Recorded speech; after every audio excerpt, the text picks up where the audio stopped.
Robert had owned the Grand Meridian Hotel for 15 years, and he thought he knew every corner of the building. Every squeaky floorboard, every temperamental light switch, every staff member who'd been there longer than a year. He made it a point to walk through the property at least twice a week, not like those absentee owners who only showed up to collect checks. No, Robert believed in being present, being seen. It was good for morale, good for business, and honestly, it kept him connected to the place that had saved him after his divorce. That Tuesday afternoon started like any other.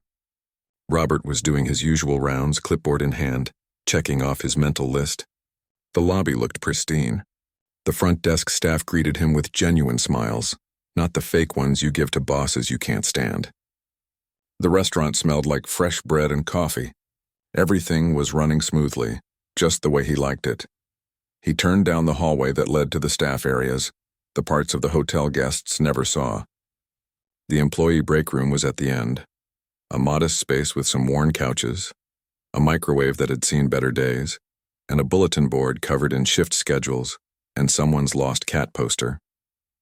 Robert rarely went back there during the day, but he'd gotten a message about a leaking ceiling tile that needed attention. As he approached the break room, he heard a child's voice.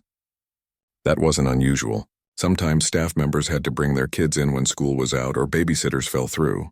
Robert had always been flexible about that, as long as it didn't interfere with work. He believed people did their jobs better when they weren't worried sick about their children. He glanced through the open doorway, ready to offer a friendly wave and keep moving. What he saw made him stop dead in his tracks. A little girl sat at the corner table, maybe 8 or 9 years old, surrounded by homework papers and colored pencils. She was bent over a math worksheet, her tongue poking out slightly in concentration the way kids do when they're really focused. Her hair was pulled back in 2 neat puffs, and she wore a purple hoodie that looked a size too big. None of that should have mattered. None of that should have made Robert's heart start hammering in his chest like he'd just run up 5 flights of stairs. But then the girl looked up. Robert felt the world tilt slightly. Those eyes, gray-green, an unusual color that people always commented on. The same eyes he saw in the mirror every morning. And that hairline, the way it came to a point in the center of her forehead. Robert's mother had always called it a widow's peak, said it ran in their family for generations. His father had it. His grandfather had it. Robert had it, and this little girl had it too. She smiled at him, a polite acknowledgement of the strange man standing in the doorway. When she smiled, a dimple appeared on her left cheek. Just her left cheek. Exactly like Robert's, he must have been staring. He knew he was staring, but he couldn't stop. His mind was racing backward, counting years, adding up possibilities that he didn't want to be possible but somehow knew were real. The girl tilted her head, her smile fading into confusion. "Can I help you with something, mister?" Robert opened his mouth, but no words came out. "What do you say? What can you possibly say in a moment like this? Lily, baby, I told you to wait for me and—" The voice came from behind him, sharp with sudden panic. Robert turned to see Naomi Davis, one of his housekeeping staff. She'd been with the hotel for about 2 years. Always reliable, always professional. She kept to herself mostly, did excellent work, never complained. He'd given her Employee of the Month twice. The color had drained completely from her face. Her hands, still in yellow cleaning gloves, were frozen in midair like she'd been reaching for something and forgot what it was. Her eyes darted between Robert and the little girl, between the present and a past she'd obviously hoped would stay buried. "Naomi," Robert said, and his voice sounded strange even to himself. "I didn't know you brought your daughter to work today." It was such an absurdly normal thing to say. Like they were discussing the weather. Like the entire foundation of reality hadn't just cracked open beneath his feet.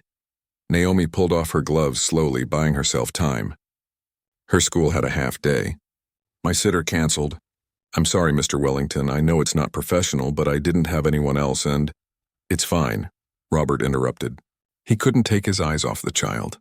"It's completely fine. I've told everyone that family emergencies come first." The girl, Lily, had gone back to her homework, but she kept glancing up at them. Kids always knew when adults were being weird. They had a radar for that kind of thing. "She looks like you," Robert said quietly. It wasn't a question.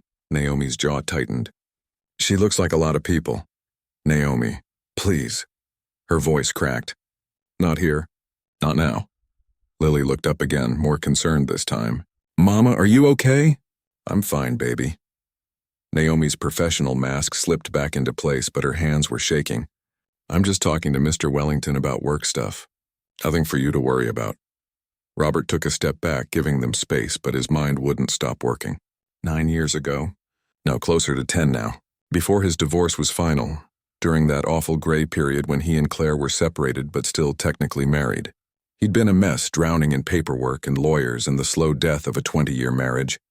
There had been someone, a brief thing, barely a few weeks, someone who'd been kind to him when kindness felt rare, someone who'd listened when he needed to talk and didn't judge him for falling apart, someone whose last name he couldn't even remember now, which made him feel like the worst kind of person. Someone who'd left the hotel suddenly. No explanation, no forwarding address. Someone who could have been Naomi Davis, if Naomi Davis was her married name and not the name she'd used back then. I need to speak with you, Robert said, keeping his voice steady. Privately. In my office. When your shift ends. Naomi looked like she might argue, might refuse, might grab her daughter and run. But she nodded. My shift ends at 4. 4 o'clock then. Robert forced himself to look at the little girl one more time. Those eyes, that face. He saw himself in every feature, and it felt like looking at a ghost. It's nice to meet you, Lily. Nice to meet you too, Lily said, because she was a polite child who'd been taught to respect adults. Robert walked away on legs that felt like they belonged to someone else. He made it around the corner before he had to lean against the wall, his chest tight, his breathing shallow. 15 years he'd owned this hotel. 2 years Naomi had worked here. 2 years he'd passed her in hallways, approved her time-off requests, signed her paychecks. 2 years his daughter had been right under his nose, and he'd never known. He pulled out his phone and stared at it, not sure who to call or what to say. His lawyer, his best friend David, his ex-wife. God, Claire would have a field day with this. Proof, finally, that he'd been the villain in their marriage story all along. But none of that mattered right now. What mattered was that little girl in the break room, doing her homework and waiting for her mother. What mattered was the 8 or 9 years he'd apparently missed. Birthday parties and first days of school and scraped knees and bedtime stories, all gone. All lost. Robert pushed off the wall and headed to his office. He had 3 hours before 4 o'clock. 3 hours to figure out what he was going to say. 3 hours to prepare for a conversation that would change everything. 3 hours to decide what kind of man he wanted to be. When he found out the truth he already knew in his bones was real. 3 hours crawled by like 3 days. Robert sat in his office, staring at paperwork he couldn't read, answering emails with responses he'd have to check later to make sure they made sense. His mind kept drifting back to that break room, to those gray-green eyes, to the way Lily had tilted her head exactly the way his sister used to. At 3:55, there was a soft knock on his door. Come in, Robert called, and his voice sounded more steady than he felt. Naomi entered, still in her housekeeping uniform, her hands twisting together nervously. She closed the door behind her and stood there like someone waiting for execution. Robert gestured to the chair across from his desk, and she sat down slowly, perched on the edge like she might need to run at any moment. They stared at each other for a long moment. Robert had planned what he wanted to say, rehearsed it a dozen different ways in his head. But now that she was here, all those careful words disappeared. Is she mine? He asked simply. Naomi's eyes filled with tears. She nodded just once, and that single movement confirmed what Robert had known since the moment he saw Lily's face. Why didn't you tell me? The words came out harsher than he intended. 9 years, Naomi, 9 years. 8.5, she corrected automatically, then shook her head like that detail didn't matter. And my name wasn't Naomi back then. It was Nikki Brooks. Nikki. The memory clicked into place. God, he barely remembered those weeks. Everything had been such a blur of pain and confusion. You left. You just disappeared. I found out I was pregnant 2 months after we stopped seeing each other. Naomi's voice was barely above a whisper. I came to the hotel to tell you. I was so scared, but I was going to tell you. And I saw you. Saw me? You were in the lobby with your wife. Ex-wife. Whatever she was then. You were holding her hand and laughing about something, and she was wearing your jacket. You looked happy, Robert. Happy. than I'd ever seen you, and I realized you'd gotten back together. Robert remembered. Claire had shown up at the hotel unannounced, saying she wanted to talk about maybe trying again. They'd had coffee in the lobby. One coffee. It hadn't meant anything. They'd been officially divorced 3 months later. One conversation, he said. That's what you saw. One conversation that led nowhere. How was I supposed to know that? Naomi's voice rose slightly. I was 26 years old, pregnant, terrified, and working housekeeping at a hotel owned by the father of my baby. A father who'd just gotten back together with his wife. What was I supposed to do? March up and destroy your reconciliation? Make everyone think I was trying to trap you? You were supposed to tell me. Robert's hands clenched into fists on his desk. You were supposed to give me the choice. You didn't want me, Robert. We both knew what that was. A few weeks of comfort during a bad time, that's all. The words stung because they were partially true, but that didn't make them completely true. I had a right to know about my child, and I had a right to raise my daughter without being labeled the housekeeping girl who got pregnant by the boss. Naomi wiped at her eyes. I left. I moved back home with my mother in Cleveland. I got a job at a department store. I had Lily. I built a life. Then why did you come back? Robert asked.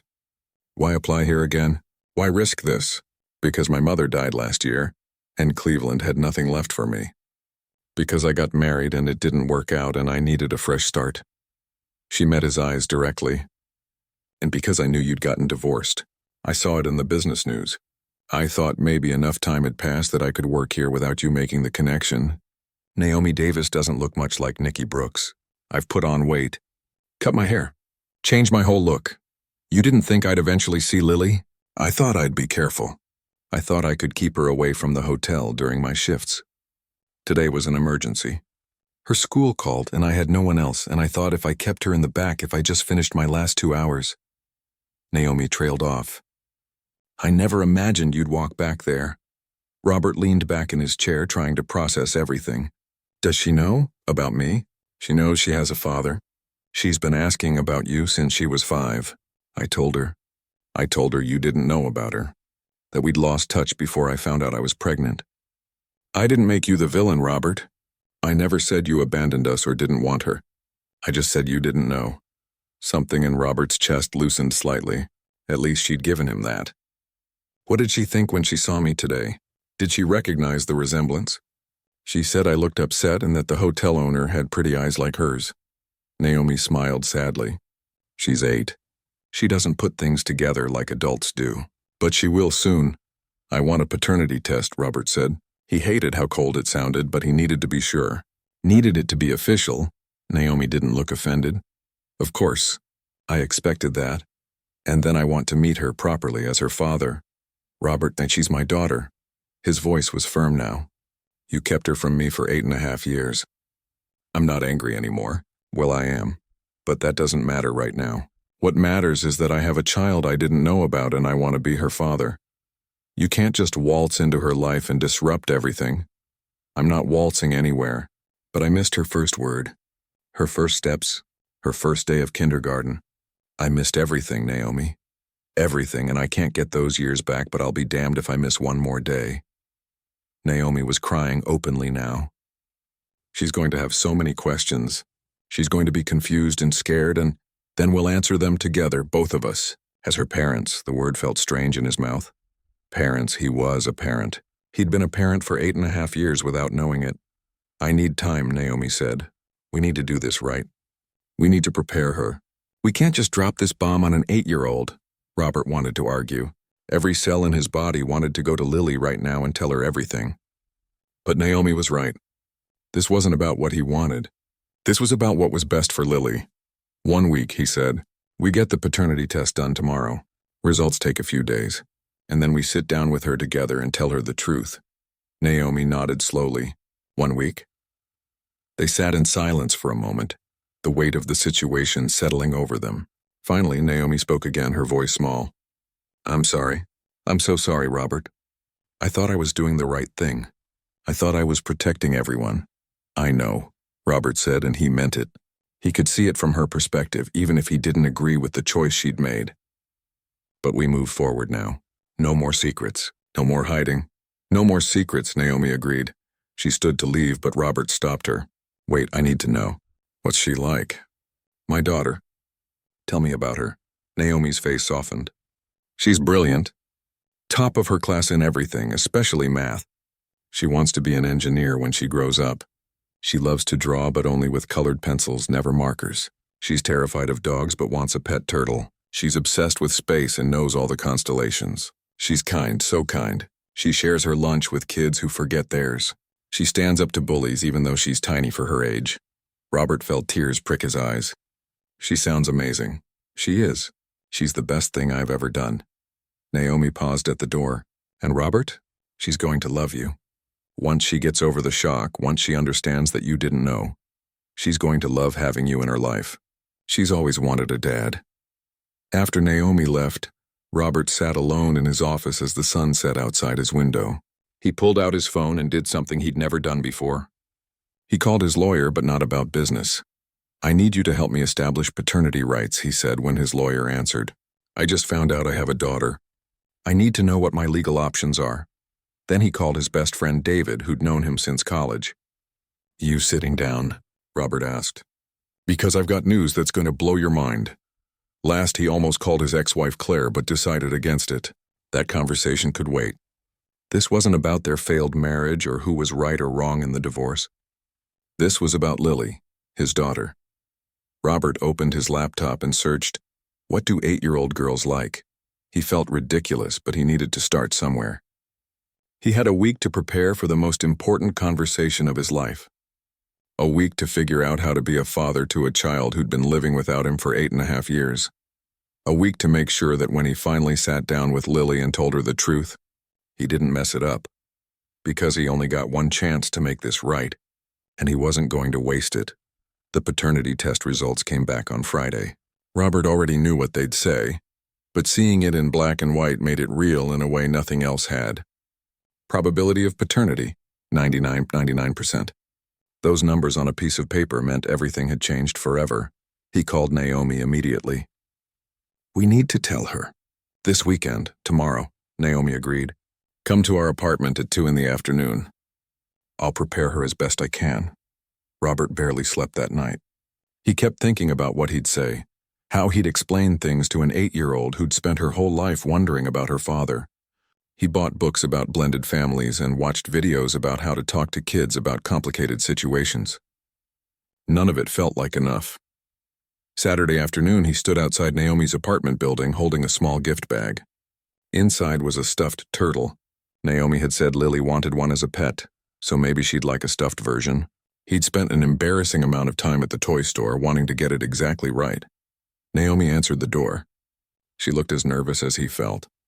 She knows we need to talk to her about something important. I told her it was good news, not bad news. But she's anxious. So am I, Robert admitted. The apartment was small but tidy, full of colorful kid drawings stuck to the fridge and books stacked on every surface. Lily sat on the couch wearing jeans and a purple shirt, her legs swinging because they didn't quite reach the floor. When she saw Robert, her eyes went wide. You're the hotel man, she said. From my mom's work. I am, Robert said, his throat tight. My name is Robert. Is it okay if I sit down? Lily looked at her mother, who nodded encouragingly. Okay, Lily said. Robert sat in the chair across from her, still clutching the gift bag like a lifeline. Naomi sat next to Lily on the couch, her hand resting on her daughter's knee. Lily, baby, Naomi started. Remember how we've talked about your dad? How I told you he didn't know about you? Lily nodded slowly, her eyes darting between them. You said he lived far away when I was born. That's right, but something happened this week. Something I didn't expect. Naomi took a deep breath. It turns out your dad didn't live far away. He was closer than I thought. Actually, he's been right here in the city this whole time. Lily's forehead wrinkled in confusion. But you said, I know what I said. And I was wrong. I didn't know he was here. I lost touch with him before you were born, and I thought he was somewhere else. But he wasn't. Naomi's voice cracked slightly. Lily, honey, this is hard to explain, but Robert is your father. The words hung in the air. Lily stared at Robert, then at her mother, then back at Robert. Her mouth opened and closed like she was trying to form words, but couldn't figure out which ones to use.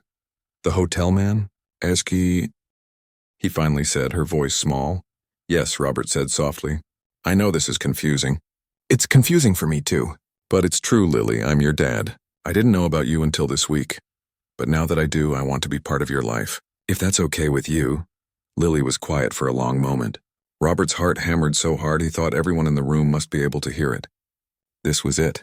This was the moment when his daughter either accepted him or rejected him, and he'd have to live with whatever she decided. You have my eyes, Lily said suddenly. That's what I told Mama. The hotel man has my eyes. I do, Robert agreed. We have the same eyes, and the same hairline. See this? He pointed to the widow's peak on his forehead. That runs in our family. Your grandmother had it. My dad had it. Now you and I have it. Do I have other family? Lily asked. Like grandparents and cousins and stuff? You do. You have a grandmother who's going to be thrilled to meet you, and some cousins who live in Texas. Lily processed this information. Why didn't you come find me before? If you're my dad? This was the hard part. Robert leaned forward, making sure to meet her eyes. Because I didn't know you existed, sweetheart. Your mom and I knew each other a long time ago, but we lost touch. She tried to find me to tell me about you, but she couldn't. And I never knew to look for you because I didn't know you were out there. But now I do know. And I'm here, and I want to be your dad if you'll let me. Dads are supposed to be there from the beginning, Lily said, and there was an edge to her voice that made Robert's heart break. That's what happens in books and movies. You're right, Robert said. That's what's supposed to happen. And I'm so sorry I wasn't there. I'm sorry I missed your birthdays and your first day of school and all the times you probably needed a dad. That's my biggest regret, Lily, but I can't change the past. I can only be here now and in the future. Lily looked at her mother. Is this real? Is he really my dad? He really is, baby, Naomi said, tears streaming down her face. We did a test to make absolutely sure, and yes, he's your father. Do I have to call you Dad? Lily asked Robert. You can call me whatever you're comfortable with. Robert is fine, Mr. Wellington is fine. Dad is fine when and if you're ready. There's no pressure. Lily thought about this. Then her eyes landed on the gift bag Robert was still holding. What's in the bag? Robert had almost forgotten about it. Oh, this is for you. Just something small. Your mom mentioned you like turtles. He handed her the bag. Lily pulled out the stuffed turtle, green and plush with big eyes and a soft shell. Her face lit up in a way that made Robert's chest ache. He's perfect, she whispered, hugging the turtle close. Does he have a name? That's up to you, Robert said. He's yours. I'm going to name him Speedy, because turtles are supposed to be slow, but this one looks fast. She held the turtle up to examine it from all angles. Then she looked at Robert with those gray-green eyes that matched his own. Thank you. You're welcome. They sat in slightly less awkward silence for a moment. Then Lily asked, Can I see pictures? Of my grandma and the cousins and stuff? Robert pulled out his phone, relief flooding through him. I can do better than that. I can show you videos. For the next hour, they sat together while Robert showed her photos and videos of his family. His mother doing her garden, his nephew playing baseball, his sister at Christmas dinner. Lily asked 100 questions and Robert answered every single one. At some point, Lily scooted closer to Robert on the couch. Not sitting right next to him, but closer than she'd been. It was a small movement, but it meant everything. Robert, she said, still holding Speedy the turtle. Can I ask you something? Anything. Are you going to leave again? Now that you know about me? The question gutted him. No, Lily, I'm not going anywhere. I promise you that. I'm going to be here for every school play and every birthday and every time you need help with homework. I'm going to show up. That's a promise. Promises are important, Lily said seriously. You're not supposed to break them. I won't break this one, Robert said. You can count on that. When it was time for Robert to leave, Lily walked him to the door. She was still holding the turtle, and she looked up at him with an expression that was equal parts hopeful and scared. Will I see you again soon? She asked. How about next Saturday? We could do something together. Maybe get ice cream or go to the park? I like ice cream, Lily said. Chocolate is my favorite. Mine too, Robert said, even though his favorite was actually vanilla. But if chocolate made his daughter smile, then chocolate was his new favorite. As Robert walked to his car, his phone rang. It was Naomi. She's asking me a million questions, Naomi said, and he could hear the smile in her voice. About you, about how we met, about what you're like. She wants to know everything. That's good, right? Robert asked. That's very good. It means she's processing it. It means she's letting you in. Naomi paused. Robert, thank you. For being kind to her. For not overwhelming her. For giving her the turtle. You did good today. I was terrified the entire time, Robert admitted. So was I, but we got through it. After they hung up. Robert sat in his car for a long time, watching the lights in Naomi's apartment window. Somewhere up there, his daughter was probably hugging that turtle and asking more questions and maybe, just maybe, starting to believe that she finally had a dad. He'd missed 8.5 years. He'd never get those back, but he had right now. He had next Saturday. He had every day after that, and he was going to make damn sure he didn't waste a single one of them. Robert pulled out his phone and texted his mother. Mom, can you talk tomorrow? I have some news. You're a grandmother. I'll explain everything. Then he started the car and drove home, his heart fuller than it had been in years. He was a father, finally officially openly a father, and it felt like the beginning of everything. The news spread through the Grand Meridian Hotel faster than Robert could have imagined. By Monday morning, everyone knew. The owner had a secret daughter. She was the child of Naomi from Housekeeping.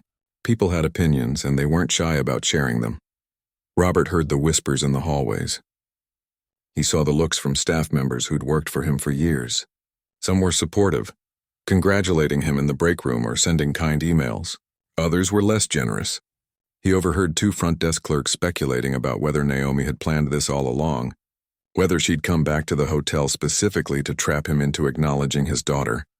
That one made his blood boil, but his lawyer, Patricia, had warned him about this. Keep your cool, she'd said. Don't engage with gossip. Focus on building a relationship with your daughter and establishing legal custody arrangements. Custody. That word felt heavy. Robert didn't want to fight Naomi for custody. He wanted to co-parent, to work together. But Patricia insisted he needed to protect his parental rights legally, especially since Naomi had hidden Lily's existence for so long. The complications started piling up fast. Robert's business partner and best friend David sat him down in his office on Tuesday morning. David looked uncomfortable, which was never a good sign. We need to talk about the optics of this, David said carefully. People are talking. Some of our investors are concerned. Concerned about what? Robert asked, defensive. That I have a daughter? Concerned about the circumstances. That she's the child of an employee. That you didn't know about her. That the mother worked here under a different name. David held up his hands.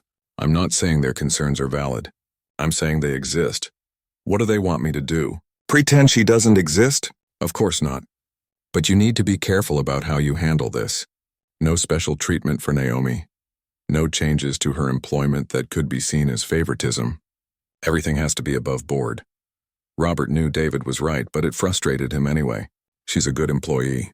She deserves opportunities to advance. Then make sure any advancement goes through proper HR channels. Make sure other people are involved in the decision. Cover your bases. David softened. I'm on your side, Robert. I think it's great that you're stepping up for your daughter. But you need to be smart about this. The workplace issues were just the beginning. On Wednesday, Robert got a call from his ex-wife, Claire. We need to talk, she said, her voice cold. About your daughter. They met at a coffee shop, neutral territory. Claire looked the same as always. Perfectly put together in a way that had once made Robert feel inadequate. Now it just made him tired. I heard about your little situation, Claire said, stirring her coffee with sharp, precise movements. A child with an employee. During our marriage, we were separated, Robert said firmly. Legally separated. You know that. The divorce wasn't final. We weren't together, Claire. We'd been apart for 4 months. That's not how the court documents read. If I wanted to, I could make a case that you were unfaithful during our marriage. I could challenge the divorce settlement. Robert felt his temper flare. Why would you do that? We've been divorced for 7 years. What's the point? Claire leaned back, a small smile on her lips. The point is that I can. The point is that your credibility is now questionable. The point is that you've been holding yourself up as this ethical businessman, and now everyone knows you had a secret child with an employee. I didn't know about her, Robert said through clenched teeth. That's not a secret, that's a surprise. Same difference in the court of public opinion. Claire took a sip of her coffee. I'm not saying I will pursue this. I'm saying I could, unless we come to an agreement. What kind of agreement? The kind where you remember that I still own 30% of the hotel's parent company. The kind where you don't make business decisions without consulting me. The kind where you treat me like the partner I legally still am. Robert wanted to throw his coffee in her face. Instead, he stood up. Talk to my lawyer, Claire. I'm done with this conversation. As if the workplace drama and Claire's threats weren't enough, Robert's family had their own reactions to the news. His mother was over the moon, immediately demanding to meet her granddaughter. His sister was supportive but worried about how this would affect Robert's life. His nephew and niece, both teenagers, thought it was kind of cool that their uncle had a secret kid. But the hardest reaction came from someone Robert hadn't expected. On Thursday evening, Robert got a call from his son Trevor. Trevor was 19, home from college for fall break. Robert had been meaning to tell him about Lily in person, but apparently Trevor had already heard through the family grapevine. So you have a daughter, Trevor said, his voice flat. With some woman you barely knew. And you didn't think to mention this to me? I just found out myself last week, Robert explained. I was going to tell you when you got home. Does Mom know? She found out. We spoke a few days ago. And she's pissed, I bet. Trevor, this isn't about your mother. This is about me and Lily. Lily. That's her name? Trevor laughed bitterly. Great. So now I have a little sister I've never met. A sister who's 8 years old. A sister you had with someone while you were still married to Mom? We were separated. Everyone keeps saying that like it matters. You and Mom were still married. You had some affair with a hotel employee, got her pregnant, and then what? Just forgot about her? I didn't know, Robert said, his patience wearing thin. I've explained this to everyone. I didn't know she existed until last week. And now you're playing happy family? Taking her out for ice cream? Buying her stuffed animals? There was real hurt in Trevor's voice now. Where was all this energy when I was a kid, and you were too busy building your hotel empire to show up for my baseball games? The accusation hit Robert like a punch to the gut. Trevor, that's not fair, isn't it? You were never around when I was growing up. Always working. Always at the hotel. And now you've got this second chance with a daughter you didn't know about, and suddenly you're father of the year? I'm trying to do better, Robert said quietly. I'm trying not to make the same mistakes. By making new ones. Trevor's voice cracked. You know what? Forget it. Enjoy your new daughter. I hope she's worth it. He hung up before Robert could respond. Robert sat alone in his apartment, staring at his phone. He'd known this would be complicated. He'd known there would be pushback. But he hadn't expected it to hurt this much. His relationship with Trevor had always been strained. The divorce had been hard on his son, and Robert knew he hadn't been the most attentive father during Trevor's childhood. He'd been building the hotel, working 80-hour weeks, always chasing success. By the time he realized what he'd lost, Trevor was already pulling away. And now, with Lily, Robert was determined to be different. To be present. To be the father he should have been all along. But in doing that, he was somehow making Trevor feel even more abandoned. It was a mess. All of it was a mess. On Friday, Naomi pulled Robert aside at the hotel. People are talking, she said. About me, about us, about whether I planned this, I know. I've heard it too. I'm thinking about quitting, Naomi said. It might be easier if I just found another job, somewhere where people don't know the whole story. Don't, Robert said firmly. Don't let them push you out. You've done nothing wrong. You're a great employee and you have every right to work here. But the talk will die down eventually. People always find something new to gossip about. Robert met her eyes. Unless you want to leave for your own reasons, don't go because of them. Naomi nodded slowly.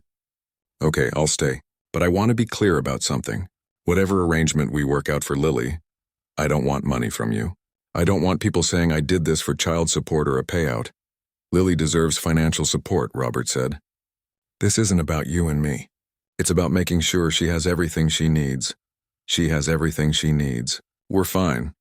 Naomi, I've set up a trust fund for her education. I'm not asking your permission. She's my daughter, and I'm going to make sure her future is secure. They stared at each other, both stubborn, both trying to protect Lily in their own ways. Finally, Naomi sighed. We need to figure out custody. Real custody. Not just weekend visits, I agree. My lawyer can draw up something fair. I already talked to a lawyer too, Naomi admitted. Just to make sure I'm protected. Just to make sure you can't suddenly decide to sue for full custody or something. The fact that she thought he might do that stung. But Robert understood. Trust had to be earned, especially after everything that had happened. I don't want to fight you, Robert said. I want to co-parent. I want us to work together for Lily's sake. Me too, Naomi said. But I need to know you're serious about this. That you're not going to lose interest in a few months when the novelty wears off.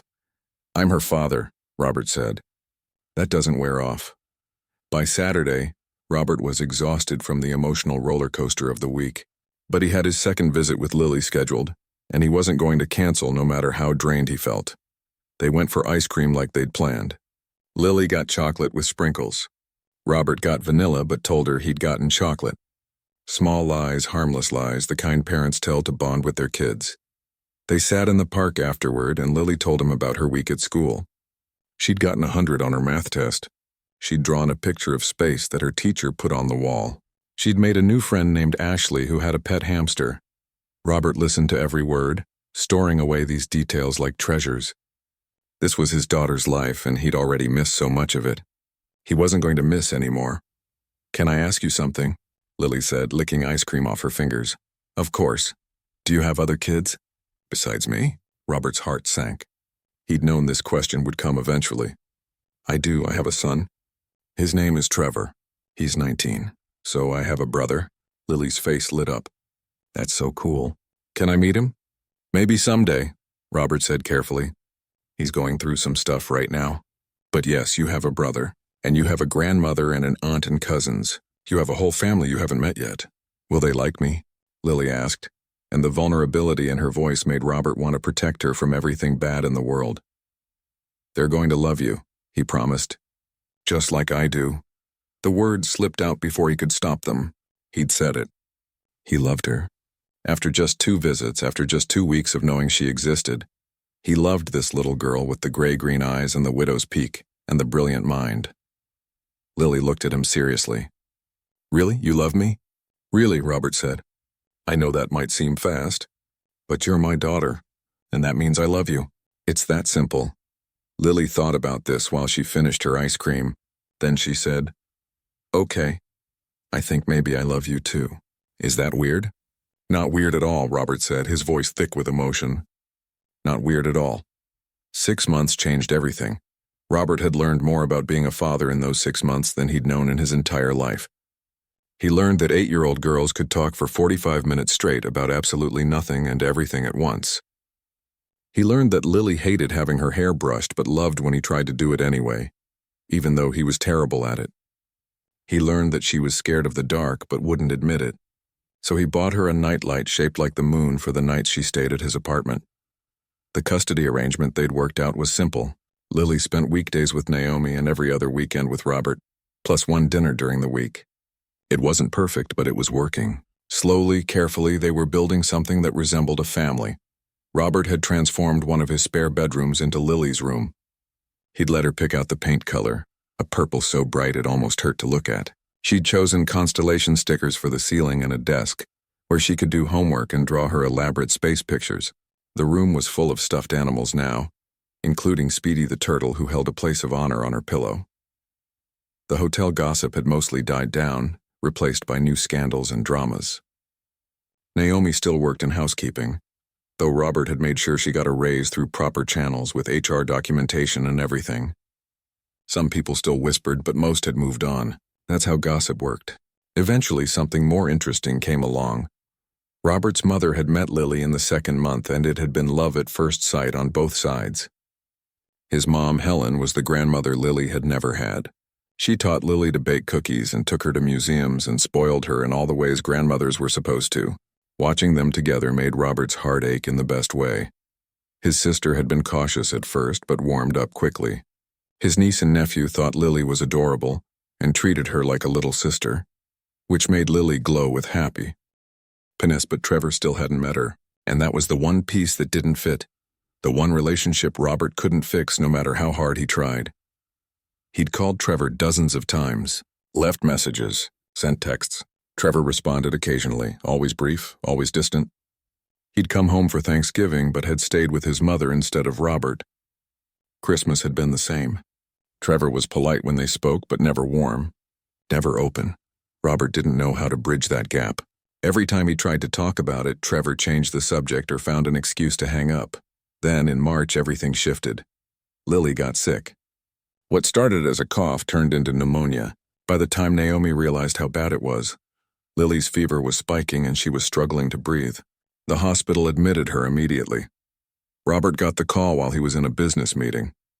He left immediately, not caring about the investors or the deal they were discussing. Nothing mattered except getting to his daughter. When he arrived at the hospital, Naomi was in the waiting room, her face streaked with tears. "She's stable," Naomi said, "but she's scared. She keeps asking for you." Robert held Naomi for a moment, two parents united in their terror for their child. Then he went to Lily's room. She looked so small in that hospital bed, hooked up to monitors and IVs, an oxygen mask over her face. Her eyes were closed, and for a moment Robert thought she was asleep. Then she opened them and saw him. "Dad," she whispered. It was the first time she'd called him that without hesitation, without thinking about it first. "Hey, sweetheart," Robert said, pulling a chair next to her bed. "I'm here. I'm right here." "I don't feel good," Lily said, and her voice was so small and scared that Robert wanted to take her place, wanted to be the one sick if it meant she could be healthy. "I know, but the doctors are going to make you better. You just have to rest and let the medicine work. Will you stay?" she asked. "I'm not going anywhere," Robert promised. And he didn't. For 3 days, Robert stayed at the hospital. He slept in the chair next to Lily's bed. He read her books when she was awake. He held her hand when she had bad dreams. Naomi was there too, and they took turns making sure Lily was never alone. On the second day, Robert's phone rang. It was Trevor. "Dad, I heard Lily's in the hospital." Trevor's voice was different, softer, concerned. "She has pneumonia," Robert said, stepping into the hallway so he wouldn't wake Lily. "She's getting better, but it's been scary. How are you holding up?" "I'm okay, just worried." There was a pause. Then Trevor said, "I want to meet her when she's better." "If that's still okay?" Robert felt tears spring to his eyes. "Of course it's okay. It's more than okay. I've been an idiot," Trevor said. "A jealous idiot. Mom helped me see that. She said I was being unfair to you and to Lily. That she didn't ask to be born any more than I did. That none of this is her fault." "You weren't an idiot," Robert said. "I wasn't there for you the way I should have been when you were growing up. I don't blame you for being angry. Maybe. But taking it out on an 8-year-old girl is pretty childish." Trevor sighed. "I'm coming home this weekend. I'll visit her if she's up for it." "She'll be thrilled," Robert said. "She's been asking about you." When Lily was discharged from the hospital on the 4th day, Robert took her back to his apartment instead of Naomi's. He wanted to keep an eye on her, make sure she was really recovering. Naomi agreed, trusting him in a way that felt like a milestone. That Saturday, Trevor showed up at Robert's door. He was tall now, taller than Robert, with the same jawline and the same way of standing with his hands in his pockets when he was nervous. Robert hugged him, and Trevor hugged back, really hugged back for the first time in years. "She's in the living room," Robert said. "She's nervous about meeting you." "I'm nervous too," Trevor admitted. Lily was on the couch wrapped in a blanket watching a nature documentary about sea turtles. When Trevor walked in, she sat up straight, her eyes wide. "Lily, this is Trevor," Robert said. "Your brother." Trevor crossed the room and sat on the coffee table so he was at Lily's eye level. "Hey, kid. I heard you've been sick." "I had pneumonia," Lily said seriously. "It made my lungs hurt. But I'm better now." "That's good." "Pneumonia sucks," Trevor smiled. "So I hear you're smart." "Like really smart?" "I'm good at math," Lily said. "And I know all the constellations." "Yeah? Can you tell me one?" Lily launched into an explanation of Orion's belt, complete with hand gestures showing where the stars would be in the sky. Trevor listened with genuine interest, asking questions, making her laugh. Robert watched them together and felt something in his chest finally settle into place. After an hour, Trevor had to leave for work, but he promised to come back the next weekend. As Robert walked him to the door, Trevor said, "She's great, Dad. She's really great." "She is," Robert agreed. "And you're different with her. Better." Trevor met his father's eyes. "I'm glad you're getting a second chance." "I mean that." "It doesn't have to be just with her," Robert said. "I want a second chance with you too, if you'll let me." Trevor thought about this. Maybe we can work on that, both of us. Start over a little bit. I'd like that, Robert said. After Trevor left, Robert went back to the living room. Lily was still on the couch, but she was smiling in a way she hadn't since before she got sick. I have a brother, she said wonderfully. A real brother? You do, Robert confirmed. He's nice. I like him. He likes you too. Lily pulled her blanket tighter around herself. Dad, can I tell you something? Always. I'm glad you found me. Or I found you. However it worked. She looked at him with those gray-green eyes. I used to be sad that I didn't have a dad. But now I do. And you're really good at it. Robert sat next to her on the couch and pulled her into a hug. I'm trying. I'm not perfect, but I'm trying. That's what moms and dads do, Lily said wisely. They try their best. Over the next few months, things continued to settle into a new normal. Naomi got promoted to guest services manager. Robert made sure it went through proper channels with interviews and evaluations, so no one could claim favoritism. She deserved it. She'd always deserved it.